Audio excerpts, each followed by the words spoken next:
You're just a mechanic in Yokohama, a nobody. Your days are a blur of oil and grease, fixing motorcycles in a garage so small you can touch both walls at once. Your hands are permanently stained, a testament to your craft. You're good, really good. Your father taught you everything, the language of machines, the art of bending metal to your will. He died when you were 16, leaving you with nothing but his skills and a box of worn-out tools. Rent is a constant worry, a shadow that looms over you each month.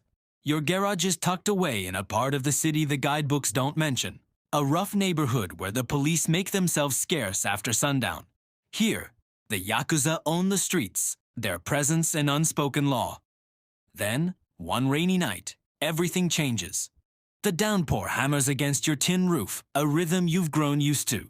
Headlights cut through the gloom as a sleek black car glides to a stop outside, the kind of car that doesn't belong here. Two men in expensive, perfectly tailored suits get out. They don't bother with umbrellas. They step into your garage, bringing the smell of rain and old money with them. They're carrying a heavy-looking briefcase. One of them, the one with eyes as cold as a winter morning, speaks. His voice is low, direct. "We heard you fix things." He places the briefcase on your workbench, the metal clasps clicking open with a sound that seems to echo in the small space. Inside, neatly stacked, are bundles of cash. More money than you've ever seen in one place. It's dirty money. You can practically feel the grime of its origins. "Can you help us?" he asks, though it sounds more like a command. Every instinct screams at you to say no, to tell them to get out, to take their problems and their tainted money with them. But you're 3 months behind on rent. The eviction notice is taped to your fridge. Your stomach has been a hollow pit for days. You look at the cash, and your mind, starved and desperate, starts racing. You see a way out. "Maybe," you whisper, your voice barely audible over the rain. The man's eyes narrow. "How much?" he asks, straight to the point. You name a percentage, a figure that feels audacious, more than you make in a good month. He doesn't even blink. He just nods. "Double your cut if you're discreet," he adds. "We need it done by tomorrow." Then, just as quickly as they appeared, they're gone, leaving the briefcase and its heavy contents behind. You stare at the stacks of yen, the silence of your garage suddenly deafening. You've never broken the law before, not really. But survival has a way of making you flexible. You know a guy who knows a guy. It's how things work in this part of town. You spend the entire night on the move, a ghost in the city's underbelly. You visit small, cash-only businesses, late-night restaurants, noisy pachinko parlors, other small-time repair shops. You work feverishly, splitting the large sum into 100 smaller streams. You create a web of fake invoices, forged receipts, and phantom transactions. You build a paper trail that looks not just legitimate, but mundane. By the time the first rays of dawn break over the port of Yokohama, the money is clean. Better than clean, actually. You haven't just washed it, you've created a sophisticated system, a network of multiple layers and businesses that makes the money almost impossible to trace back to its source. You've discovered a new talent. The next night, they return. The same black car, the same 2 men. You hand over the documentation, a neat folder filled with your night's work. The cold-eyed man inspects it, his gaze moving slowly over each fabricated detail. A long moment passes. Then the corner of his mouth twitches into a slight, almost imperceptible smile. "You're smarter than you look," he says. He hands you an envelope. It's heavy. Inside is 3 times your original cut. "We'll be back," he says, and you know it's a promise. Over the next 6 months, they become your most regular customers. They bring you more work, more problems to solve. It starts with money laundering, but it quickly evolves. Document forgery, logistical puzzles, creating untraceable supply chains.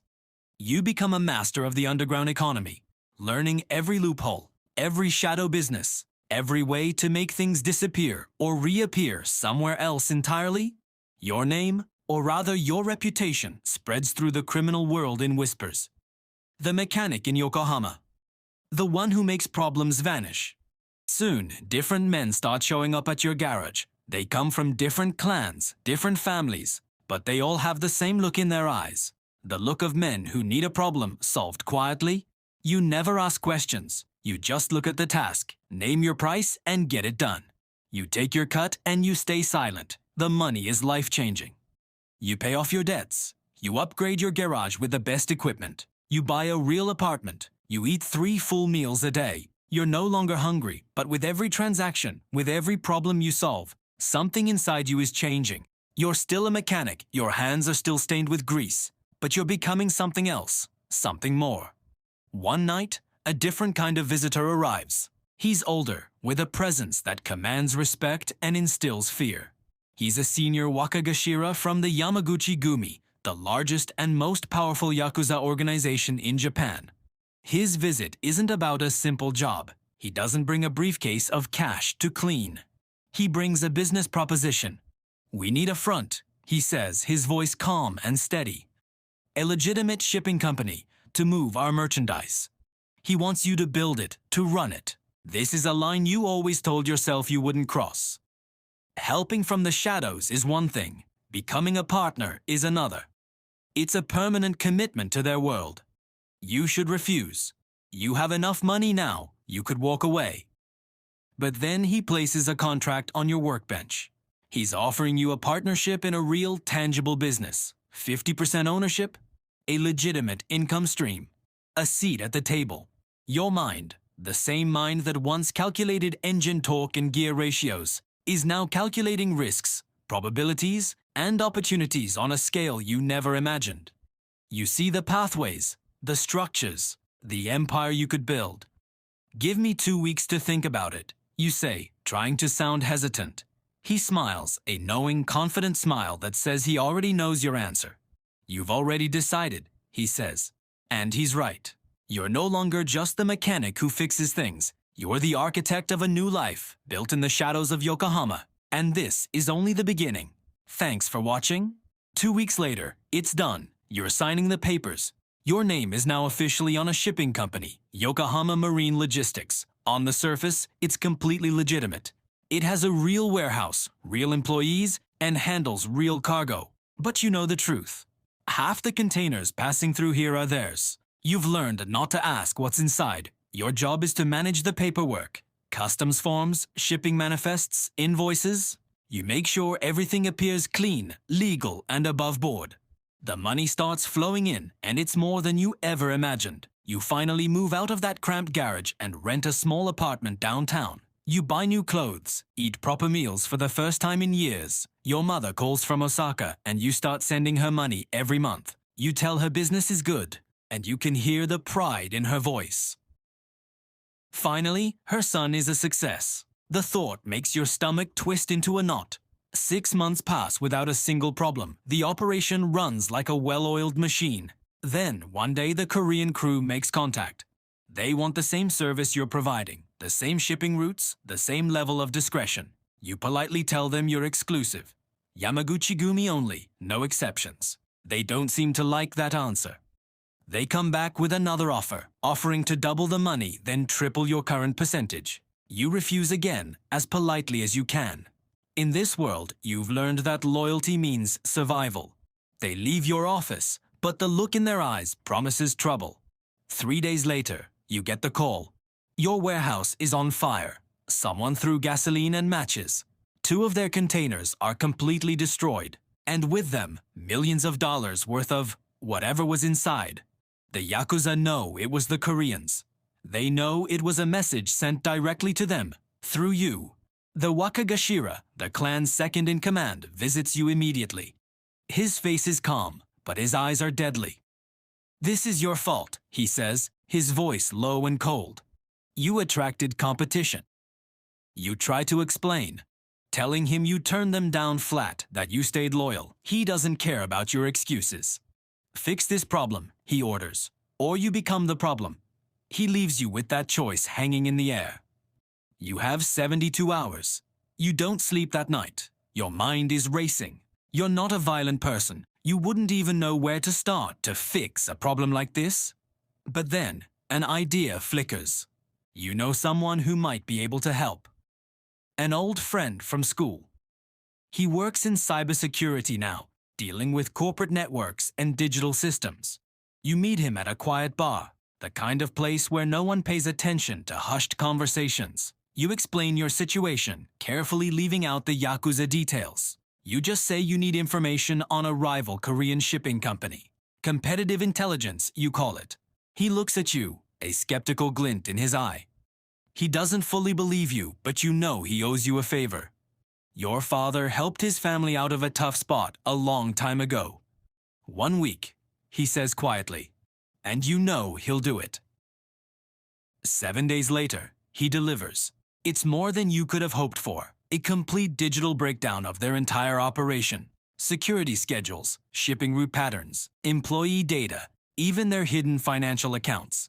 You spend the next day poring over everything, obsessively searching for some kind of leverage, something that can stop them without resorting to violence. And then you see it, clear as day. Their entire operation is just as illegal as yours. They're smuggling high-end electronics from China, dodging millions in import taxes. You make copies of everything, every file, every log, every transaction. You put it all together into a neat little package and send an anonymous tip to the customs agency. You include all the evidence they need, specific dates, times, container numbers, and shipping routes. 2 days later, their whole world collapses. Customs agents raid 3 of their warehouses simultaneously. They arrest 15 people on site and seize over $50 million in illegal goods. The Korean crew is completely destroyed overnight. They have no concrete proof it was you, but you know they suspect it. The Wakagashira visits you again. This time, he's smiling. Very clean work, he says, an air of genuine admiration in his voice. No blood, no bodies, no evidence. You think differently than we do. Right there, on the spot, he promotes you. You're not just in charge of shipping logistics anymore. You're now their strategic consultant. Your job is to solve problems the smart way. You accept the offer because you know that refusing is not an option. Refusing means dying. Your role within the organization expands rapidly. They start bringing you all their problems, business disputes, territory conflicts with other clans, and for each one you find a non-violent solution. You use information as leverage, apply financial pressure, exploit legal loopholes, and master strategic timing. You become invaluable, and you do it quickly. Soon, the Oyabun himself, the head of the entire organization, hears about you. He requests a personal meeting. You're driven to his private estate, a stunning traditional house surrounded by beautiful, serene gardens. He's an old man, maybe 75, his face a roadmap of faded tattoos. He pours the tea himself, a significant sign of respect in this world. You're making us richer, he says, his voice raspy with age but full of authority. Without making us weaker. That's a rare quality in our world. He then makes you an offer. A permanent position as a direct advisor to the clan's leadership. You'll be in charge of coordinating all their legitimate businesses, expanding their corporate holdings, and making the entire organization legally untouchable. The salary he names is obscene, more than most top executives earn in a lifetime. But you know what this means. You'll be deep inside the organization now. There will be no way out, ever. I accept, you hear yourself say, the words feeling like they belong to someone else. The old man nods, a look of approval on his face. Your father would be proud. You freeze. The teacup trembles in your hand. You knew my father. He smiles, a mysterious, knowing look in his ancient eyes. Everyone knew your father. He was the best we ever had. Your world tilts on its axis. Before he went legitimate, the Oyabun continues, his voice steady. Before you were born. The room begins to spin. It can't be. Your father was Yakuza? Everything he ever taught you. Every lesson about engines. Every skill about fixing complex problems. Every piece of advice about reading people. It was never just about motorcycles. He wasn't just fixing bikes in that garage. He was training you. He was preparing you for this exact life. Thanks for watching. If you enjoyed this story, don't forget to like, subscribe, and hit the bell for more.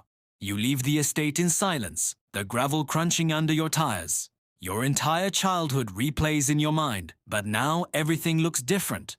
The late-night visitors your father had, men who spoke in hushed, serious tones. The wads of cash he always kept hidden in the back of his tool chest. The way he taught you everything, so carefully, so deliberately.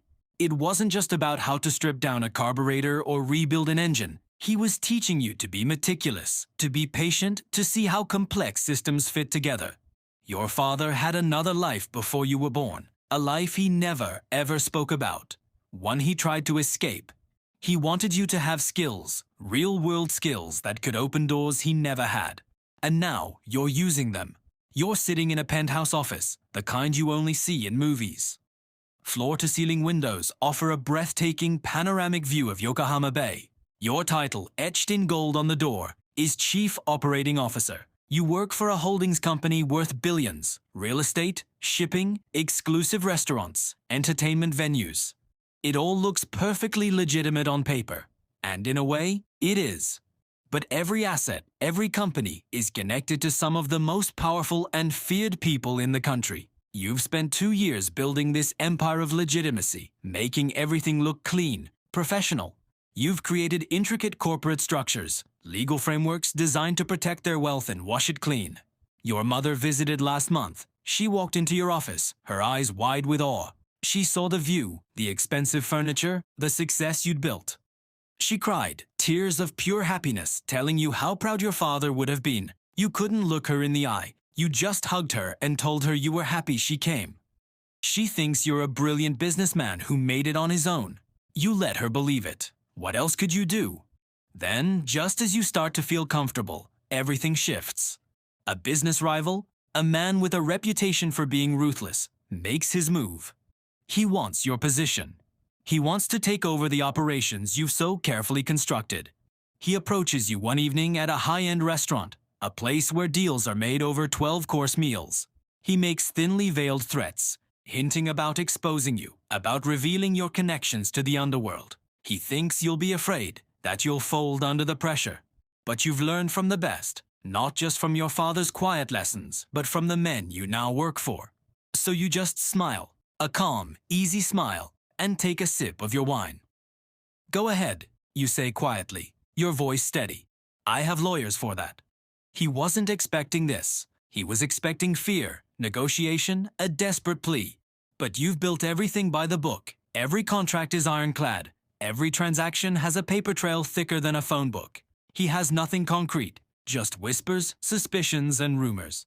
He leaves the restaurant fuming, his face a mask of anger. But you know this isn't over. Men like him don't give up so easily. You don't even finish your meal. You schedule a meeting immediately, not with your lawyers, but with the Oyabun himself, the head of the entire organization. You meet him in a private room at a traditional tea house, the air thick with the scent of incense and old wood. You tell him about the threat, laying out the facts calmly and concisely. He listens without a single change in his expression, his eyes fixed on you. When you're finished, he simply nods. Then he picks up his phone, makes a brief call, and speaks for less than a minute in rapid clipped Japanese. He hangs up and looks at you. It's handled, he says simply. You don't ask how. You don't want to know. That's part of the job. 2 days later, you get the news. The rival has withdrawn his bid. He's selling his entire business, liquidating his assets completely. The official story is he's retiring and moving to another city for health reasons. No public explanation is ever given. No one asks questions. It's in that moment you truly realize your power. You're not just an employee, a well-paid COO. You are protected at the highest level. In this world, you're untouchable. A week later, the Oyabun calls you again. He wants to expand internationally, to move into new markets across Asia. He needs someone to manage it, someone smart, discreet, and trusted. He's choosing you. You'll oversee operations in Singapore, Hong Kong, Macau. You'll coordinate between different groups, different families, and make it all appear as legitimate as the empire you built in Yokohama. The salary he offers is astronomical. More money than you ever imagined existed, but with it comes a new level of commitment. You'll be in deeper than ever before. There's no exit strategy from this. There never really was. I accept, you say. Because what else can you say? You board a flight to Singapore the next day. First class, of course. You're wearing a tailored suit that cost more than your father's first car. To everyone else on this plane, you look like any other successful international businessman. Nobody would ever suspect your real role, the true nature of your work. At the airport, you check your phone. It's filled with messages from your new contacts. Meeting schedules, dinner appointments, encrypted updates. All perfectly normal on the surface. You arrive at a luxury hotel, a place where presidents and celebrities stay. A penthouse suite is waiting for you. The view of the city skyline is incredible, a sea of glittering lights. But you barely notice it. You're thinking about your father. You remember how he built his small motorcycle garage from nothing with his own 2 hands. You remember how he was content with it, how he intentionally stayed small. He knew something you didn't. He understood that success in this world, their world, always comes at a price. The higher you climb, the harder the fall. He chose to stay low, to keep his head down, to protect you from all of this. But you chose differently. You chose ambition over safety. And now, here you are at the very top, looking down on a city of millions. And you find yourself wondering, what have you become? Your phone rings again. It's your new assistant, confirming another meeting, another deal. You answer with the smooth, professional tone you've perfected. You schedule everything with cold efficiency. This is your life now. Endless meetings, endless money, endless flights, and endless connections to people who smile at you while hiding knives behind their backs. You step out onto the balcony and light a cigarette. You watch the Singapore skyline as the sun sets, painting the clouds in brilliant shades of orange and purple. It's beautiful, but you feel nothing. The mechanic from Yokohama died a long time ago. Your father's innocent son, the boy who loved the smell of gasoline and engine grease, disappeared somewhere along the way. You're someone new entirely, a businessman who knows too much, too valuable for them to ever let go, and too dangerous for them to ever fully trust. You wonder when it happened. When did you stop being yourself and become this empty suit? The answer is simple, really. It was the first envelope of cash you accepted, the first time you said yes when you should have said no. Everything that came after was inevitable. You finish the cigarette, flicking it into the night. You head back inside for your next meeting. You put on your professional smile, the one that hides everything. Tomorrow, you'll wake up in another expensive hotel, in another beautiful city, living a life that isn't yours. But there's no going back now. The door closed behind you years ago. You just didn't hear it shut,